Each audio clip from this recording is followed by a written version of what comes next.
Assalamualaikum warahmatullahi wabarakatuh. Alhamdulillahirrabbilalamin. Wassalatu wassalamu ala asyrafil anbiya wal mursalin Sayyidina maulana Muhammad wa ala alihi wa sahbihi ajma'in. Amma ba'du. Jadi di sini saya akan mempresentasikan tentang strategi dan metode pembelajaran. Yang pertama ada pengertian strategi pembelajaran. Jadi strategi pembelajaran adalah rencana umum yang dirancang oleh pendidik untuk mencapai tujuan pembelajaran tertentu. Strategi mencakup pendekatan, urutan langkah, dan alokasi waktu secara keseluruhan. Dan yang kedua, pengertian metode pembelajaran. Jadi, metode pembelajaran adalah cara atau teknik khusus yang digunakan oleh pendidik dalam melaksanakan strategi pembelajaran. Contoh, dalam strategi kooperatif, guru bisa menggunakan metode diskusi kelompok atau jigsaw. Dan yang ketiga ada hubungan strategi dan metode. Strategi adalah kerangka besar, sedangkan metode adalah alat pelaksana strategi. Setiap strategi dapat menggunakan lebih dari satu metode. Pemilihan metode harus sesuai dengan strategi. Yang keempat ada jenis-jenis strategi pembelajaran. Yang pertama, strategi ekspositori atau ceramah. Jadi guru itu menyampaikan informasi langsung. Dan yang kedua, berpusat pada guru. Jadi yang paling banyak berargumentasi itu adalah seorang guru. Dan metode ini cocok untuk materi fakta dan konsep dasar. Dan yang kedua, strategi inquiry. Jadi mengajak siswa untuk menemukan konsep sendiri melalui observasi dan penyelidikan. Dan yang kedua, mengembangkan keterampilan berpikir kritis. Dan yang ketiga, cocok untuk pembelajaran sains dan penalaran. Dan selanjutnya ada strategi interaktif.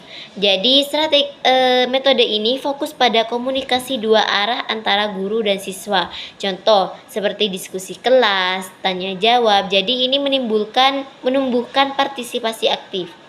Selanjutnya ada strategi kontekstual. Jadi metode ini mengaitkan materi dengan kehidupan nyata siswa, mendorong pembelajaran bermakna. Jadi metode ini cocok untuk membentuk pemahaman mendalam. Jadi langsung praktek. Dan selanjutnya ada strategi kooperatif. Jadi siswa belajar dalam kelompok kecil yang heterogen. Dan yang kedua, mendorong kerjasama, tanggung jawab, dan interaksi sosial. Contoh seperti think pair, share, jigsaw itu. Dan yang selanjutnya ada jenis-jenis metode pembelajaran.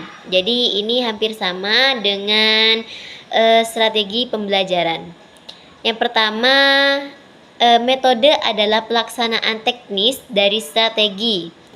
Jadi ada beberapa macam. Yang pertama ceramah, yaitu guru menyampaikan materi secara lisan. Yang kedua ada diskusi. Jadi siswa itu bertukar pendapat mengenai topik tertentu. Dan yang ketiga tanya jawab. Guru dan siswa saling bertanya untuk menguji pemahaman. Selanjutnya ada demonstrasi. Jadi guru menunjukkan suatu proses atau fenomena.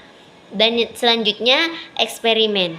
Siswa melakukan percobaan untuk membuktikan teori.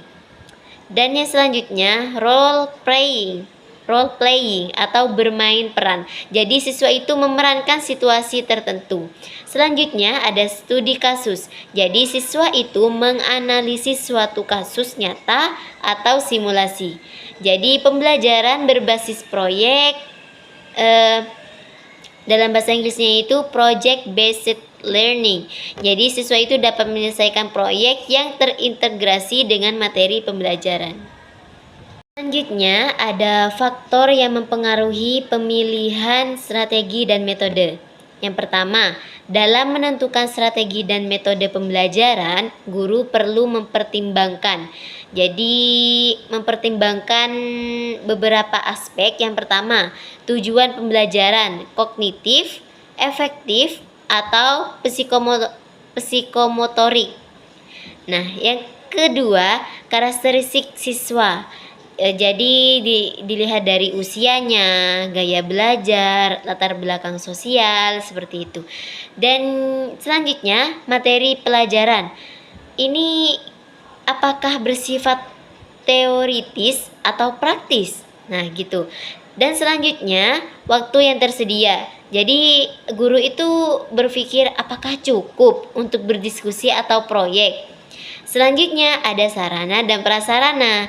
Jadi, guru itu menyiapkan sarana dan prasarana, mungkin seperti proyektor gitu. Apakah tersedia alat laboratorium atau media pendukung? Jadi media pendukung itu seperti PPT. PPT itu dimasukkan ke layar gitu ya, seperti proyek waktu kita belajar praktek mengajar kemarin gitu. Jadi mungkin cukup sekian dari kelompok kami. Wassalamualaikum warahmatullahi wabarakatuh.